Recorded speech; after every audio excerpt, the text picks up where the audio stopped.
Programme मध्य मुकाबले में खुशामदीद। मैं हूं रबिया एहसन और मेरे साथ मौजूद हैं रऊफ क्लासरा। और आज के प्रोग्राम में स्टूडियोज़ में हमारे साथ मौजूद हैं हफीजुल्लाह न्याजी साहब, सीनियर तज्जियाकार हैं। उनको प्रोग्राम में वेलकम करेंगे और जिन टॉपिक्स पे हम बात करेंगे उसमें सबसे पहले 9 में वाक़यात में मुलव्वस किरदारों को कौम माफ़ करेगी और ना ही भूलेगी।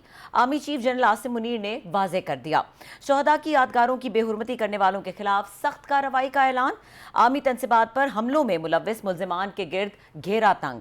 मिलिट्री कोर्ट्स तहत कार्रवाई का आगाज कर दिया गया। इसके अलावा बात करेंगे PTI रहनुमाओं की बैरून मुल्क फरार की कोशिशें नाकाम। हुकूमत ने इमरान खान, बुशरा बीबी समेत PTI के 600 अराकीन के नाम नो फ्लाई लिस्ट में डाल दिए। 9 में वाक़यात के किरदारों के गिर्द सिक्योरिटी इदारों ने शिकंजा कस दिया। मलिका बुखारी ने भी पार्टी छोड़ दी। इसके अलावा बात करेंगे 9 में वाक़यात में अवाम को सहाफ़ियों ने उकसाया। इमरान खान ने बड़ा इल्ज़ाम लगा दिया। नवाज शरीफ को एस्टैब्लिशमेंट ने निकाला अहम एतराफ़। चेयरमैन तहरीक इंसाफ इमरान खान ने मुल्क भर में फ़ौज तलबी और फ़ौजी अदालतों में आम शहरियों के ट्रायल का फैसला सुप्रीम कोर्ट में चैलेंज कर दिया। जुडिशल कमीशन की सदा। ये तमाम मौज़ूआत हैं और भी बहुत सी बातें हैं जो हफीजुल्लाह न्याजी साहब से करें। उनको फॉर्मली वेलकम करते हैं। अस्सलाम वालेकुम हफीजुल्लाह न्याजी साहब। Thank you. अच्छा न्याजी साहब, बहुत सारी बातें हैं लेकिन स्टार्टिंग फ्रॉम देस के आप फाउंडर मेंबर रहे हैं PTI के, और जिस तरह से ये बनी, जब आप किसी पार्टी को बनाते हैं तो आपके उसके साथ एसोसिएशन एक बहुत मोर देन बहुत सारे इमोशंस उसमें इन्वॉल्व होते हैं। जो इस वक्त हाल है PTI का वो तो बेहाल है। क्या फील हो रहा है इस सिचुएशन को देख के? किसी पार्टी को बनाने के लिए उसका मेंबर बनना जरूरी है? ऑफ कोर्स नहीं, मुशर्रफ भी तो नहीं बना होगा। मैं किसी भी सियासी पार्टी का कभी मेंबर नहीं रहा। मैंने अपने आप से एक कमिटमेंट ली थी जब मैंने अपनी स्टूडेंट्स लाइफ से बाहर निकला। मैं बड़ा एक्टिविस्ट था और बहुत मैंने एक अपने ज़माने में भरपूर लाइफ गुजारी। इसी शहर इस्लामाबाद के अंदर मैं स्टूडेंट पॉलिटिक्स में था और कैज़ा यूनिवर्सिटी का मैं प्रेसिडेंट था। तो मैंने कमिटमेंट ली थी कि मैं पोलिटिकल पॉलिटिक्स में नहीं आऊँगा, क्योंकि पता था कि इसके जो के लिए जो मटेरियल हूँ मैं नहीं हूँ। लेकिन पॉलिटिक्स क्योंकि मुझे वैसे ही एक मेरे उसके बारे में पैशनेट था, तो जब इमरान खान आया तो मुझे पता था कि ये बिल्कुल सादा है, ये सियासत का ग्लैमर देख रहा है, इसको सियासत की जो पिटफॉल्स हैं, जो आगे जो कॉम्प्लिकेशंस हैं क्लासेस साहब, वो इसको नहीं पता। और ये भी हो सकता है कि इसको कोई बंदा यूज़ ना करे और पाकिस्तान के ख़िलाफ़ जो लोग हैं नज़रियाती तो वो ना इसको इस्तेमाल कर लें, क्योंकि जब आप के पास अपनी कैपेसिटी ना हो तो कोई कभी इम्कान होता है यूज़ हो जाएंगे। तो मैं फिर इसके साथ, वैसे भी बचपन के हम एक दूसरे के दोस्त हैं, फर्स्ट कज़न हैं, एक ही उम्र के हैं और मुझे अच्छा भी बड़ा लगता था। तो दिलो जान से मैंने इसको जब से पार्टी बनाई यहाँ से सपोर्ट किया, बल्कि जो मेरे पास अक्ल थी या जो मशवरे थे वो मैं से देते भी रहा, उसमें से अक्सर मान भी लेता था। और एक वक्त तक जो है वो ख़ासा मेरे पे इंसार करता था। पर ज़ाहिर है कि जब बंदा खुद बहुत मैच्योर हो जाता है या समझता है जी अब मैं बहुत आगे आ गया हूँ और एक मेरा लेवल ऐसा हो गया कि मैं खुद भी अपने आप को मैनेज करना चाहिए, पैरों पे खड़ा हो जाता है। तो जब पैरों पे खड़ा हो जाता है तो 2010-11 के बाद और खुद 12 के बाद उसने अपने आप को अपने पे निसार कर्म ज़्यादा करके और ख़ुसूसन वो जिनसे मेरा उसे पता था कि जो तरीके पॉलिटिक्स है वो उसके साथ आगे नहीं चलेगा, और मैं भी समझ रहा था कि मैं बैगेज बन जाऊँगा। खैर एनी में दैट्स नॉट इम्पॉर्टेंट। लेकिन एक चीज़ जो आपके क्वेश्चंस के रेलेवेंट है, ये थोड़ा चूँकि आपने तारफ़ ऐसा कराया तो मैंने तो खैर वजाहत कर दूँ कि इमरान खान साहब की स्ट्रेंथ्स हैं और कुछ वीकनेसेस हैं। उसकी 2 स्ट्रेंथ्स हैं, शायद मैंने क्लास साहब के प्रोग्राम में ये बात की थी और तो याद नहीं पड़ता, और वो ये है कि इस वक्त प्रेजेंट पॉलिटिक्स में मैस कम्युनिकेशन में वो मास्टर है। वो इतनी उसको मल्क और कुदरत हासिल है गैर मामूली। मैं ऐसा बंदा, मैं चूँकि पॉलिटिक्स का एक स्टूडेंट हूँ, भुट्टो साहब को मैं समझता था कि बेस्ट कम्युनिकेटर थे, खूबसूरत बात करते थे और उसके अंदर बड़ी अक्ल की जीरक था। इमरान खान ने उसको एक नई जहद दी, तकरीर करता है तो अपने ऑडियंस को मेस्मराइज कर देता है। आपको इंटरव्यू दे रहा होगा तो आप को बिल्कुल एक जो है ना आपको स्पेल बाउंड रखेगा, और जो उसको इंटरव्यू सुन रहे होते हैं वो भी उससे एक मुतासर होते हैं। और सोशल मीडिया को जिस इफेक्टिवली उसने इस्तेमाल किया, उसकी कई रीज़न हैं, उसमें डिटेल में जाए बगैर, कि उसने इसकी क्या मढ़ाई रखी है। जैसे खिलाफ उसने इस्तेमाल किया है किसी सहाफ़ी के ख़िलाफ़, किसी जर्नल के ख़िलाफ़, तो उसने उसे जिसको कहना चाहिए कि एक आर्ट के तौर पर पेश किया। दूसरी उसकी क्वालिटी है कि उसके अंदर जो स्टाइल ऑफ पॉलिटिक्स है वो एक एग्रेसिव है। इसके अंदर भी ये इसकी इतनी ज़बरदस्त इसकी स्ट्रेंथ है। और उसने वो क्रिकेट के अंदर 20 ईयर जो बॉलर रहा है, तो उसने उसमें हॉर्न किया, उसकी शार्पन अप किया उस क्वालिटी को, एग्रेशन को। तो उसमें एक नेचुरल होता है कि जब आप चीज़ बार बार करते हो तो आपको आप प्रियम्प्ट कर लेते हो। तो प्रियम्प्ट कर जाता था, मुझे कत्ल करवाना चाहते हैं, मरवाना चाहते हैं, नहीं जाना करें या ना करें, लेकिन उसका जो नैरेटिव होता था ना प्रियम्प्ट करके कि अमरीकी साजिश हो रही, वो बड़ी प्रियम्प्ट इस तरह करता है कि उसकी रेलेवेंस बनती है और उसको हाथों हाथ पिज़ाई मिलती है। हर दफ़ा एक कंट्रास्टिंग या बिल्कुल एक पोल्स अपार्ट एक नैरेटिव के मुकाबले नैरेटिव, अपने नैरेटिव के मुकाबले काउंटर नैरेटिव लाएगा और उसको भी उठा देगा। इसलिए कि उसको एक बहुत ही उसके अंदर एग्रेशन होता है और इसमें कन्विक्शन होती है। जो उसमें वीक एरिया है वो ये है कि 1996 में सियासत में है, 25 अप्रैल को शायद इसने पार्टी का आगाज़ किया फॉर्मली, आज की तारीख तक इसने एक पॉलिटिकल डिसीजन, पॉलिटिकल स्ट्रेटजी नहीं बनाई जिस पे इसने खुद ना रिग्रेट किया हो। अच्छा, पिछले साल से ले लें कि जब से 10 अप्रैल से निकला है, इक़्तिदार से बाहर आया, तो इसने पहले असेंबली से इस्तीफे दिलाए। इसको पता चल गया था कि ये ऐसे गलत काम हो गया है पॉलिटिकली। जो उसको एक स्ट्रेंथ मिलनी थी असेंबली के अंदर बैठ के, और एक 170 की असेंबली का अपोजिशन लीडर इमरान खान हो, कोई बंदा उसको हिला नहीं सकता था। और फिर वहाँ से जो एक प्रोसेस में ये सामने मेरा ख्याल है कि शायद ज़्यादा स्ट्रेंथ हो क्या, स्ट्रॉन्ग हो क्या था। फिर उसके बाद 25 मई को लॉन्ग मार्च रखा। उसको पता था कि लॉन्ग मार्च में चाहे उसके पास कोई स्ट्रेंथ है भी सही, तो लॉन्ग मार्च के अंदर तो पता चला कि नहीं है। तो 30 लाख का जो उसे एक दावा किया था, या उसके बाद उसे 26 नवंबर को निकला, उसमें से लोगों ने कसम ली, हल्फ लिया। उसने ख्याल था कि इस दफ़ा मैं लोगों को शायद कसम कुरान लेके लेके आऊँ। जलसों में हल्फ लिया जाता था जिहाद के 26 नवंबर को आएंगे खैबर में। और वो एक 6 रोड के ऊपर, आप लोग तो इस्लामाबाद रावलपिंडी के जो है बासी हैं, मैं भी इस्लामाबाद के अंदर एक ज़िंदगी गुजार गया हूँ। 6 रोड कोई जलसा गाह नहीं है। यहाँ पे चांदनी चौक से और एक साइड अब जा रखे। चुनाचे उस वहाँ पे क्या किया, वहाँ से अपनी 2 असेंबली तहलील कर दी। क्यों कर दी? एक उसके जहन में कहीं होगा कि जब मैं 2, क्योंकि इस अपोजिशन वाले इसको ट्रैप करना चाहते थे, और हर कोई कहता है, ताने देते हैं, ये भी देता होगा कि आप ये करो तो इलेक्शन चाहिए तो 2 असेंबली तहलील करो। ये ट्रैप में आ गया। इसका ख्याल था वाकई में असेंबली तहलील करूँगा तो मुझे कौमी इलेक्शन मिल जाएंगे। अब हुआ ये कि 2 असेंबलियों के इलेक्शन में अब उस वक्त से इनके मांग रहा है ना, कौमी तो भूल चुका है। फिर जेल में तहरीक कहा कि मैं 2 लाख बंदे रजिस्टर करवा चुके हैं। 5 दिन चली, 183 बंदा टोटल जेल में गया। तो ये सारी पॉलिटिकल जो उसके जो स्ट्रेटजी थी या उसने, और ये इसकी तारीख है इंटर पार्टी इलेक्शन ले लें, कुछ भी कभी भी।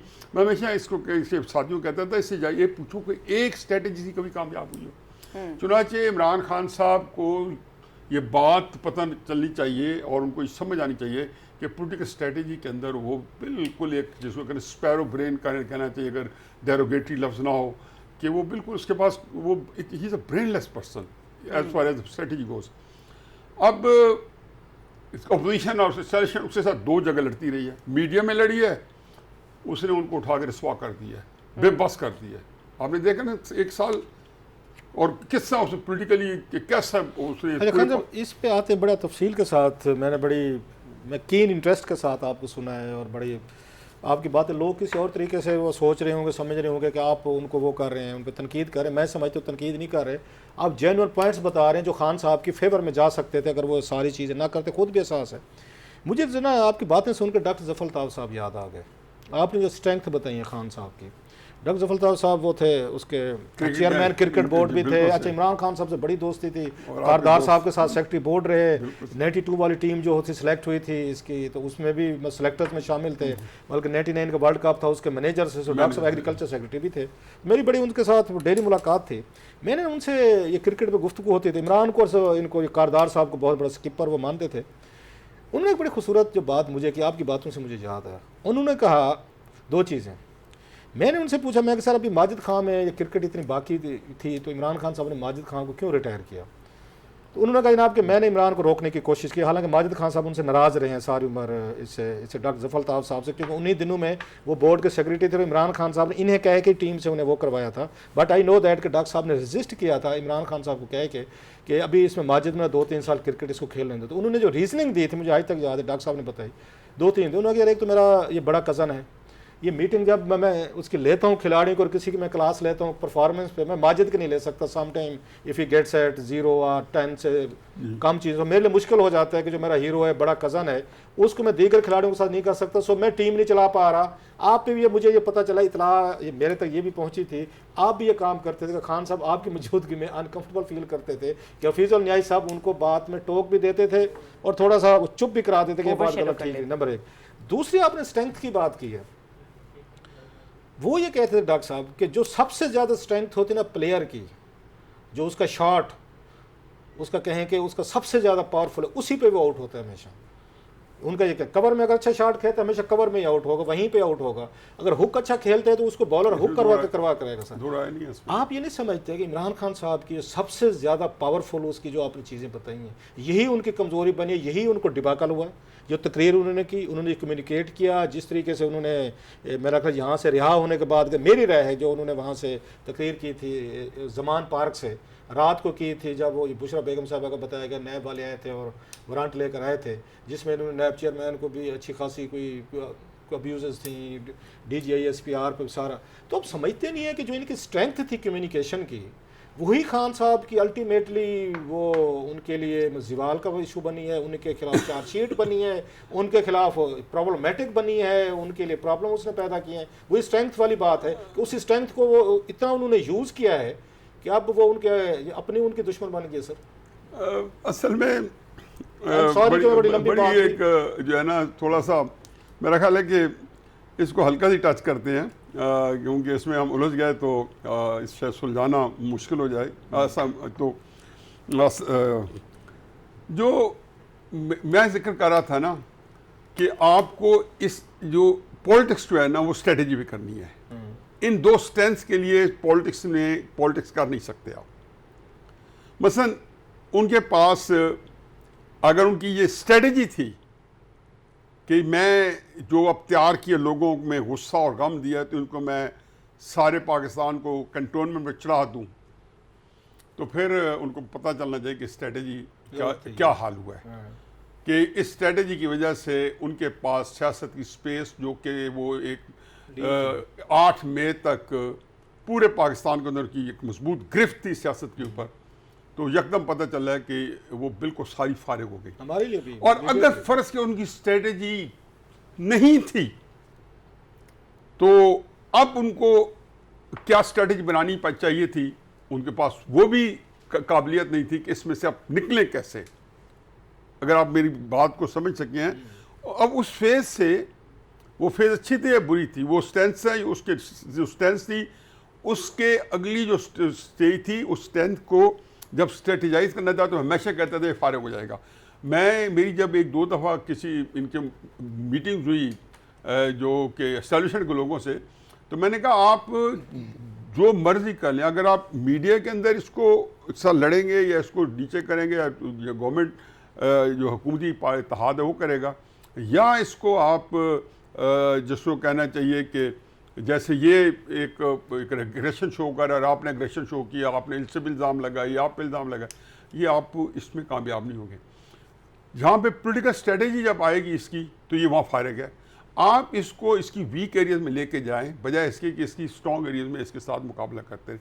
तो मैं उस एंगल से कह रहा था कि अब इसके पास पॉलिटिकल स्ट्रेटेजी जो है, या तो इस मौके पे 9 मई के वाक़े के लिए जो पॉलिटिकल स्ट्रेटेजी थी, अगर मैं इसको समअप करूँ एक फिक्रे में, तो नाकाम हुई, और ऐसी बुरी नाकाम हुई कि पार्टी जो है बिल्कुल एक पाश हो चुकी है, तितर बितर हो चुकी है। और अगर नहीं थी तो अब क्या स्ट्रेटेजी हो कि अपनी पार्टी को बचा ले, या जितना बचा पाए। अच्छा, बड़ा अहम सवाल है जी, बड़ा अहम सवाल है, और थोड़ा सा ब्रेक पे जाना है, तो ब्रेक के बाद इस डिस्कशन को कंटिन्यू करते हैं। जो आपके जहन में सवाल है वो भी कीजिएगा और मैं भी करूंगी, डिस्कशन कंटिन्यू करेंगे, हमारे साथ रहिए।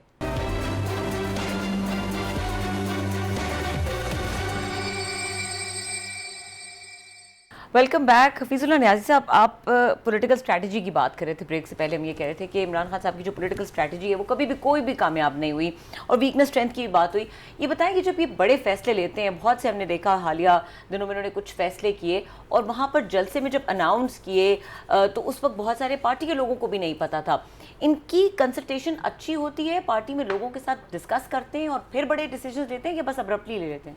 मेरा ख्याल है कि जितने बड़े फैसले आज तक उन्होंने लिए हैं, अगर उनको आप एक बास्केट में इकट्ठा करें और फ़र्ज़ किया कि 1.5 दर्जन बनते हैं, 2 इतने हो सकते हैं ना बड़े फैसले जो in the event of things, तो वो तो इन्होंने स्पर ऑफ द मोमेंट में टीवी पे लिए हैं।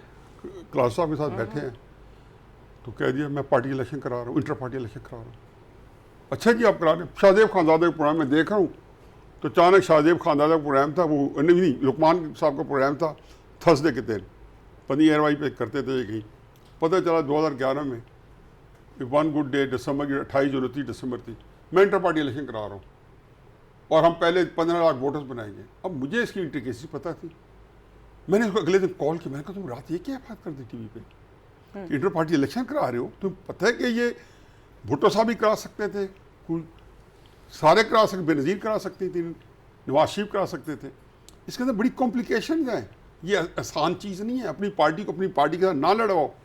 नहीं यहाँ हूँ मैं, बस ये है वो, तुम क्या कहते हो जमहूरियत में, मैं नहीं कहता। अब मैं फ़ोन में हम बात करें, मैं लाहौर से ये इस्लामाबाद में, अगले रात को जुमे के दिन शाहजेब खानजादे के प्रोग्राम में बैठे हैं, वहाँ कहते हैं उस दिन 10 लाख बंदे करने थे, जैसे नहीं कि मैं 10 लाख लाऊंगा फिर 15 लाख लाऊंगा 20 लाख फिर 30 पे पहुँच गए थे, कहते मैं 30 लाख, फिर एक प्रोग्राम में कहते 1 करोड़, फिर मैं ऐसे फ़ोन नहीं उठाता था। उस इंटर पार्टी इलेक्शन ने इससे 2012-2013 का जो इलेक्शन बाद में हुआ वो उसका पूरे का पूरा उसका जो है ना एनाइलेट कर दिया। इसी तरीके से किसी से डिस्कशन नहीं किया, सारी पार्टी टीवी पे सुना। अब मसलन ये इन्होंने असेंबली में तहलील की, क्यों की, जो भी मैंने सारा सरसी जिक्र किया। फिर रावलपिंडी में 26 नवंबर को आए, पहले तो अक्ल देखें कि आप कभी कोई सियासी बंदा आर्मी चीफ की तैनाती रुकवाने के लिए भी लॉन्ग मार्च करता है।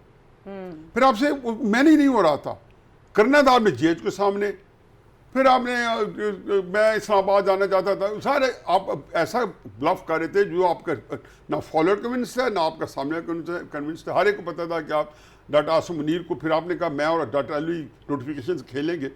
ये इतने बड़े फैसले होते हैं कि ये सारी पार्टी जो है ना वन मैन शो है, जरूरत नहीं है कि बेनज़ीर अपनी पार्टी में करे। जरदारी को बिलावल को लाने के लिए 100 जतन करने पड़े, ये खत है जी फलां है, फिर पार्टी ने मीटिंग की, फिर मरियम को पार्टी में लॉन्च करने के लिए राना सनौला को बुलाया गया, साथ चलाया गया, पार्टी अभी भी नहीं एक्सेप्ट कर रही। हर पार्टी के अंदर, हालांकि वहाँ पे भी उसी तरह लोगों की अथॉरिटी है, लेकिन मजाल है कि कोई पार्टी के अंदर वाइब्रेंस है। ये किसी पार्टी में देखें, मानो फजल रहमान को कितनी रेजिस्टेंस मिलती है, इसकी पार्टी के अंदर। मैंने शाह महमूद से पूछा कि ये क्या हुआ 26 को, कि स्टेज पे आके उन्होंने कहा जी मैं 2 असेंबली तहलील कर रहा हूँ। ना उनके वज़ीर आला को पता है, ना पार्टी के वाइस चेयरमैन को पता है, नंबर 2 आदमी को, ना जनरल सेक्रेटरी को पता है, ना किसी कंसल्ट के। सारे वहाँ बैठे हैं, सारे एक दूसरे को की शक्ल देख रहे हैं। 22 मई को बैठता है कि मैं 25 मई को लॉन्ग मार्च कर रहा हूँ। मतलब टेक्निकली 3 दिन में आप मुल्क की सतह पर लॉन्ग मार्च नहीं कर सकते, अपने प्रोग्राम को खुद ही ख़राब करा दिया। तो ये जो जेल भरो तहरीक, देखो ये इसलिए थी कि इस वक्त जंग जो थी ना इमरान खान एस्टेब्लिशमेंट के दरमियान, वो इतनी एक बड़ा इवेंट था कि उसके अंदर ये इवेंट जो है वगन एक इवेंट इमरान खान की सियासत जैसे 2014 में उन्होंने एनाइलेट कर दी, ख़त्म कर दी, ये ख़त्म कर देती है इनकी एक चीज़। या 25 मई का लॉन्ग मार्च है, 26 नवंबर का, तो इमरान खान की ट्रेल है पॉलिटिकल डिसीजंस की जितने भी लिए हैं कि मैं असम्बली से इस्तीफ़ा दे दूंगा, इंटर पार्टी इलेक्शन 2 दफ़ा कराए, 1 दफ़ा कराए पार्टी टूट गई, उसके ऊपर जस्टिस वजीउद्दीन रिपोर्ट आई, उसमें फिर दूसरे कराने की कोशिश की तो तस्लीम नूरानी साहब की रिपोर्ट आई और सब ने बताया कि जी सारा फ्रॉड है। तो ये इससे आप देख लें कि एक दफ़ा मैं तो अपने आप को सोचता हूँ कि शायद कोई ऐसा इवेंट हुआ कि इमरान खान की कोई बाद में मैं बड़ा मैसराइज हुआ, सिवाय इसके कि बुज़दार का फैसला जो है ना वो कमाल का किया। तो मैं उसमें को बैठे मार पोलिटिकली उससे अच्छा बुज़दार साहब का फैसला कैसे हुआ, आपकी क्या इत्तलात है? मेरा ख्याल है कि इसको किसी ने ये बताया, मेरा ख्याल, और आई कुड बी 100% रॉन्ग, कि जी अगर आपने जिसको मर्जी बताया उसका एस्टेब्लिशमेंट ने हुक कर लेना है। आप एक ऐसा बंदा बनाएं जो उसका एस्टेब्लिशमेंट हुक करे तो मजीद फंस जाए। तो I think that was a good. उसमें ये हुआ कि उसके पास आप देख लें कि इंटीरियर ना रही, जहाँ शाह साहब के पास चली गई, फिर शेख रशीद के पास, एस्टेब्लिशमेंट के पास चली गई, फॉरेन मिनिस्ट्री एस्टेब्लिशमेंट के पास थी, जब वो क्या फाइनेंस ऑफिस शेख के पास चली गई, बाकी भी जो लोग थे एस्टेब्लिशमेंट के लोग थे। ये केपी में उससे प्रेस खट्टर को भी इसलिए नहीं दिया कि उसका एक्सपीरियंस ये था कि एस्टेब्लिशमेंट जो था का इन्फ्लुएंस प्रेस खट्टर पे उससे ज़्यादा था। तो वहाँ महमूद खान को, इस्कबार को, वहाँ पे उसको पॉलिटिकल बहुत डैमेज हुआ। लेकिन देखा जो एस्टेब्लिशमेंट जो लड़ाई लड़ी थी उसके लिए थोड़ा सा वहाँ से उसको एक अच्छा लॉन्चिंग पैड मिल गया। अच्छा, अब जो कुछ हुआ है वो एस्टेब्लिशमेंट से वो यही रहे कि मेरे लोग एस्टेब्लिशमेंट से दूर रहें, एस्टेब्लिशमेंट के दबाव में ना आए। यही कोशिश थी ना जो बता रहे हैं, आप बता रहे हैं, ताकि शाहमद कुरैशी साहब को वज़ीर आला ना बनाए, या इसको परवेज़ खट्टर को ना बनाए, फवाद चौधरी को ना बनाए, या इस तरह के लोगों को ना बनाए, ये उनके लिए इस्तेमाल हो जाएंगे। अल्टीमेटली तो फिर जिस एस्टेब्लिशमेंट से डरते थे हुआ तो वही कुछ है कि उसका टकाव भी हुआ। क्या होता है, आप भी शायद अपने दाम में आ गया, क्या है वो, अपने दाम में शायद आप आ गए, अपने जाल में खुद फंस गया। वो जो उलझ गया कोई है, ज़रूफ है, पता नहीं, मुझे शहरी मेरी भी कमज़ोर है, मेरी भी कमज़ोर वो इसी तरह। तो उसमें तो खान साहब की फिर पार्टी जिस एस्टेब्लिशमेंट से बचाना चाह रहे थे लोगों को ना हो, तो आज फिर मलाइका बुखारी साहब आ गई हैं, फवाद चौधरी साहब हैं। ये क्या फिनोमिनन हुआ सर? आप तवक्को करते थे इतनी जल्दी बिखर जाएगा? ये मैं कहता हूँ कि 9 में मुस्लिम नून भी करती ना, इससे बुरा असर होता, पीपल्स पार्टी भी करती ना, फजल रहमान भी करता ना, इनके लिए तो पाकिस्तान के अंदर अरसा याद तंग हो जाता। हकीकत है कि इमरान खान अब भी मैं कहता हूँ सस्टेन करके ये इतना बड़ा वाक़या है, रियासत पाकिस्तान पे इससे बड़ा हमला नहीं हुआ। 16 दिसंबर के वाक़े से मैं कंपेयर करता हूँ 1971 के, तो उसके अंदर शायद इंटेंसिटी ज़्यादा लगे, लेकिन हकीकत यह है कि जो इम्पैक्ट पड़ा है पाकिस्तान पे वो उसने 200 साल तक नहीं निकलेगा। ये वाक़या ऐसा नहीं है कि आप इसको या पाकिस्तान के जो सिक्योरिटी को शट कर रख के कि एक आपकी कंट्रोलमेंट अंडर अटैक है, वो पाकिस्तान की पब्लिक के अंदर ये इंप्रेशन ये दिया गया है कि पाकिस्तान के अवाम जो हैं जितना है कि एकदम 4 बजे देखा है कि दुनिया कंट्रोलमेंट से भागी जा रही है। यानी कि ऐसी सिंक्रोनाइज थी कि कराची से लेके लोअर दीप, तीमागरा, वाना, पेशावर, मियांवाली, कोयटा, लाहौर, सरगोदा, मतलब एक अटैक हुआ कि उसके ऊपर ये मैं तो मुझे तो 2-3 दिन मेरा तो दिमाग ऐसे चल रहा है। थोड़ा सा मुश्किल सवाल है, लेकिन आई होप कि क्या करें, पूछना पड़ रहा है। I hope you won't mind it, क्योंकि आप एक ऐसे इंसान है, मैंने देखा है, जो अपने बच्चों के लिए भी परेशान रहते हैं, वो दूसरे के बच्चों के लिए परेशान रहते हैं, दूसरों के लिए भी रहते हैं। जब आप ये बात कह रहे हैं, आपके लिए मुझे पता है कि इट्स वेरी, मैं खुद बच्चों का बाप हूँ, आई कैन अंडरस्टैंड। तो आपका बेटा इसमें वो सारे इमेजेस भी है, आपने पहले बड़ी मुश्किल से हमारे शो में बताया, बड़ी मुश्किल से हसान को लेकर गए, वो आपने लोगों को साफ जरा बाप के तौर पर मिन्नत की होगी, तरला गया कि हमारे सराइकी में दाढ़ी चाड़ी पे हाथ लगाया होगा कि छोड़ें यार, अगली दफ़ा मैं ख्याल करूँगा।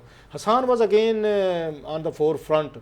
तो आप तो ये सारी चीज़ें बता रहे हैं, आपके उसके बाद हसान से डलाग नहीं हुआ था, डिस्कशन नहीं हुई थी? असल में बिल्कुल उससे तय भी हो गया था, या आप कर रहा था। असल में एक बड़े अजीबो गरीब होती है, कुछ बंदा जो होता है ना, थोड़ा सा किस्मत का भी हारा हुआ होता है। ये ईद के रोज़ों के अंदर उसका मामला रेक्टिफाई हुआ, तो बस यही तय था कि जी वो 8-10 दिन के लिए पहले सऊदी अरब चला जाएगा, रोज़ों के बाद विजिटर वीज़ा मंगवाएगा, फिर उसके बाद तुर्की चला जाएगा, फिर 2-3 महीने बाद आएगा, और फिर उससे बाद, क्योंकि मैंने उसे खुद कहा था कि इस तरह ना निकलो कि 2-3 साल बाद अगर पीटीआई में रजू करो तो कोई ये करे कि जी आप उनके कोई अबेंडन करके गए थे, आपकी एक स्पेस हो, क्योंकि आपने वहाँ पे एक थोड़ी स्पेस पैदा कर ली थी। लेकिन ये जो चल रहा है ना, ये इतना डेंजरस सिचुएशन है कि ये फिर तुम्हारे ऊपर मुसीबत आ जाएगी। अब उसके बाद वो कुछ कई इवेंट्स में मिस भी किए उसने, और अभी ये गो में था कि दरमियान में ये कोई मेरा ख्याल है कि ईद को हुए कोई 10-15 दिन हुए कि ये हुआ वाक़या, और ये भी वो वकीलों के साथ माल पे खड़े थे कि पता चला जेल रोड पे सारे इकट्ठे हो रहे हैं। वहाँ पे चलते चलते ये जिसको कहने जैसे किस्मत होती है वहाँ आगे, बहरहाल मैं कोई अभी एक्सप्लेनेशन नहीं देना चाहता हूँ। मैं पर्सनली समझता हूँ कि कितना तकलीफ दे हो, अनएक्सेप्टेबल है। हालांकि उसने मुझे बताया कि मैंने अपनी तकरीर के अंदर कहा कि जी कोई बंदा कोर कमांडर के घर में नहीं जाएगा। कहते वो 15-20 मिनट स्पीच है, और ना मैंने वो जो एक डेरोगेटरी था जो बिल्कुल मुझे तो मैं तो यकीनन उस पर रिपीट भी नहीं कर सकता हूँ कि जो उसे जेस्चर दिया, तो वो भी कहते किसी ने पीछे से मेरे किया, तो मैंने इस तरह देख के तो एक रूटीन में कह दिया कि जो भी उस कमेंट दिए, जो कि बड़े ही डिसअपॉइंटिंग और डिस्गस्टिंग कमेंट थे। मैं कुछ भी हो, मेरा बेटा भी हो, तो मैं उसको वेहेमेंटली उसको कंडेम करता हूँ, क्योंकि मुझे उसमें मेरे लिए पाकिस्तान और उसका एक जो मेरा जो जिसको कहना चाहिए जो कमिटमेंट्स हैं, वो बहुत बड़ा एक कैनवस है।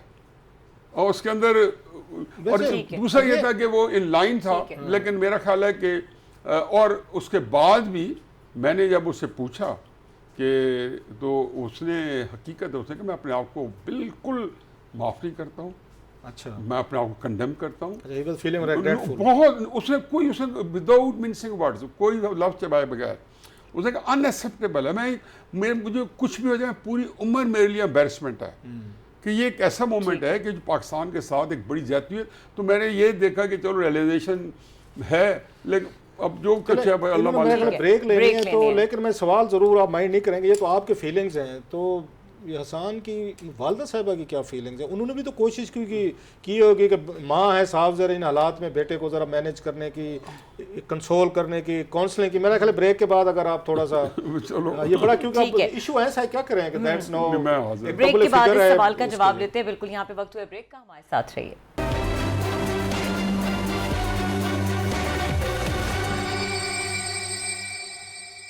वेलकम बैक जी। क्लास आपने एक सवाल किया था और आप उसका जवाब दे रहे थे। वालदा साहब के हवाले। देखिए जी, एक दिन है 8 मई का, एक दिन है 10 मई का।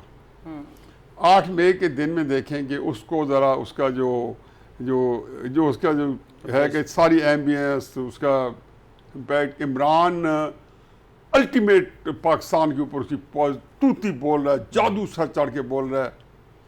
अच्छा, उसके अंदर जो इमरान के साथ ज़ाती मोहब्बत का शिकार है, जिसको हम कहते हैं कि आप इमोशनली इन्वॉल्व हैं, वो उनके पास वो जजमेंट नहीं होती कि आप उसके पॉलिटिकल इवेंट्स को या वो उस पर क्लास अप कर लेंगे। मैं भी कर लूँगा, क्योंकि मेरे लिए वजूहात कुछ और है। मैं अपने भाई की या अपने बच्चों की एक वैल्यूएशन कर लूँगा कि मेरे पास वो पॉलिटिकल एक एप्टनेस है। तो जो मेरी बीवी है, उनके पास जो पॉलिटिकल एप्टनेस नहीं है, और वो एक इमोशनली वो समझते हैं कि जी ऑलमोस्ट एक कुछ होता है कि एक छोटे जी वाला गॉड होता है, और जो एक भाई है उसके साथ। अब एक वाक़या आ गया 10 मई का, ये हाइंडसाइट के अंदर तो शी वाज शेकन। अच्छा, मैं समझता हूँ कि अब वो वैसे चुप हो जाती हैं, बात नहीं करती, लेकिन और उनको बड़ी तकलीफ हुई है ये सोच के भी कि उनका बेटा जो है वो भी he is into deep trouble या इनटू एक दलदल में है या क्वगमायर में है। तो ज़ाहिर है कि वो ना तो सियासत में थी, ना उनको सियासत के अंदर उनका कोई पैशन था, ना कोई इन्वॉल्वमेंट थी। वो तो एक ज़ात की हद तक सारी इंस्पिरेशन थी कि इमरान की वजह से वो इतनी इंस्पायर्ड हुई या इतनी इन्वॉल्व हुई। Nothing to do with politics, it was just everything to do with emotion. तो ये एक वो ख़ास चीज़ है जिसको आप सिर्फ उस माहौल के अंदर जब आप बीत रहे हो तब आप समझ सकते हो कि ये फिर हाइंडसाइट के अंदर फिर आपकी जब इतना बड़ा वाक़या हुआ। दोनों माँ बाप ने कभी हसन के साथ बैठ के इस पे डिलाग करने की कोशिश नहीं की? मेरा ख्याल है कि you are more vulnerable being nephew of Imran Khan, आप पे ज़्यादा फोकस आएगा। उनके पास ये कैपेसिटी नहीं थी, लेकिन मैं तो उसको बड़ा हार्ड टाइम देता था। उसके अंदर उसमें उस वक़्त एक चीज़ आ गई थी जो मैं ब्लेम नहीं करता हूँ। उसके अंदर ये आ गई थी, उसने मुझे कहा भाई ये पास सारी बात इसलिए करते हो कि मामू से हेट करते हो।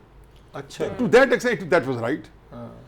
मैंने उसे कहा, लेकिन मैं उसकी एवेल्यूएशन करते हुए मैं तो टीवी पे बोलता हूँ, उसके बारे में कहता हूँ, सजेशंस देता हूँ। या बाकी हेट करते हैं जो उन्होंने इतना कमेंट किया। देखो मेरी एक इसे स्ट्रॉन्ग वर्ड आई थिंक एक मैं मुझे उससे पर्सनली मैं इमरान के बारे में मेरी बहुत सख्त ओपिनियन है। अच्छा, मैं तो एक आपके साथ बिट्रेल हुआ ना कहीं पे, इट्स नॉट द फाइट सारे भरावां दे विच पठाना दे विच मियां दे विच तो सके भरा भिड़दे रहंदे वासुला थी वेंदी लेकिन जो बिट्रेयल होता है ना उसकी उसकी सुलह नहीं होती। नहीं वो सही कह रहे। अच्छा सर, इस पे और भी तो इमरान खान साहब के बहुत सारे भांजे होंगे डेफिनेटली तौर पर।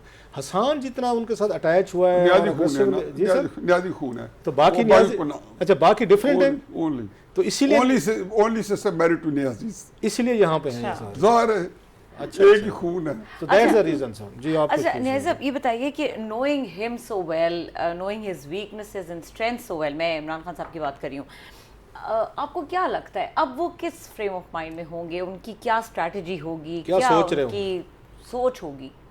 मेरा ख्याल है कि ही इज क्लूलेस। अगर मैं उस जगह होता ना तो मैं ये हिसाब करता, ये शीट बनाता, चेकलिस्ट बनाता।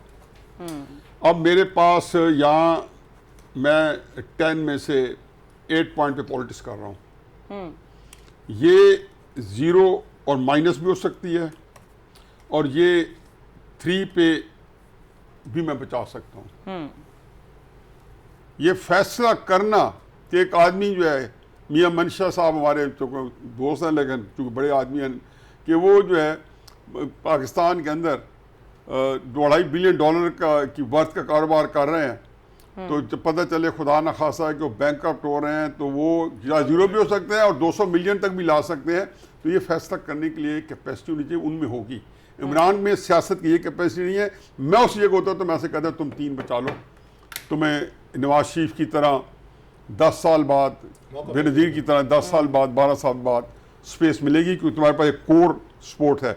लेकिन जो से जितनी उसने उनकी टक्कर ली थी या जिस तरह ले गया था, ये बात मैं पहले भी कह चुका हूँ, कॉलम में लिख चुका हूँ। अप्रैल में मेरे बेटे ने मुझे पूछा कि मेरे मामू की सियासत आप कैसे देख रहे हो 2022 में। मैंने कहा 6 महीने बाद या तुम्हारा मामू नहीं है या पाकिस्तानी फौज नहीं है। अच्छा आई थॉट ये बिल्कुल, ये मैं कॉलम में कई दफ़ा लिख चुका हूँ, मैं जियो प्रोग्राम में कई दफ़ा कह चुका हूँ, ये आज से नहीं 6 महीने पहले कह चुका हूँ। तो वो मुझे 2-3 महीने बाद कहता है कि आप अपने लफ्ज़ के साथ अभी कायम हो। मैंने कहा बेटा कायम हूँ।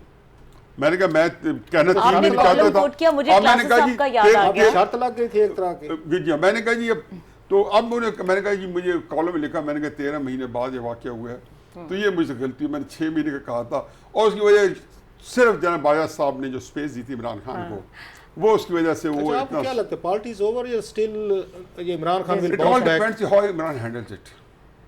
पार्टी तो देखें इमरान की ज़ात के साथ जो अभी तक कोई कदम ऐसा नहीं किया एस्टेब्लिशमेंट ने कि पब्लिक को वो कन्विंस कर सके, जो कि पागलों की तरह इन्वॉल्व हैं, जो एक स्पोर्ट होती है, वो जब वो डिसएंचांट होगी या वो डिससेटिस्फाइड होगी, जिसके लिए उसके लिए उनके पास एस्टेब्लिशमेंट के बारे में मेरी हमेशा एक बिल्कुल नपी तुली राय है कि ये अनडू करने में और डिसमेंटल करने में मास्टर है, लेकिन ये एक सिस्टम को बनाने में ये क्लूलेस है। ये हमेशा समझते हैं कि हमने अनडू कर लिया है तो उससे ये सेलिब्रेशन शुरू कर देते हैं। अगला सिस्टम आता है तो ये 3-4-5 साल बाद बैकफायर कर जाता है। क्या साहब आपका बड़ा इंटरेस्टिंग जो अभी न्याज़ी साहब ने बात की हाईवे और माईवे, जिस तरह से आप इसको हमेशा एक्सप्लेन करते हैं खान साहब की जो स्ट्रैटेजीज हैं, तो ये वही बात की है उन्होंने। आज वो क्लिप वायरल हुआ था, हमने अक्टूबर का प्रोग्राम था उसमें 4 अक्टूबर का, तो फवाद चौधरी साहब हमारे साथ थे, तो क्लिप आज वो चल रहा था हमारे ट्विटर पे ही। तो उसमें मैंने यही कहा था फवाद चौधरी साहब को, मैं एक्सीलेंसी आपको जानबूझ के बंद गली में लेकर जा रहे हैं, आप मजबूर हो जाएंगे बैलेंस करने पे and they will come after you.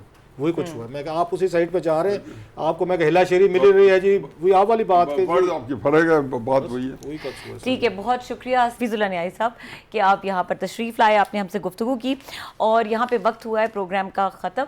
इजाज़त दीजिए, अल्लाह हाफ़िज़।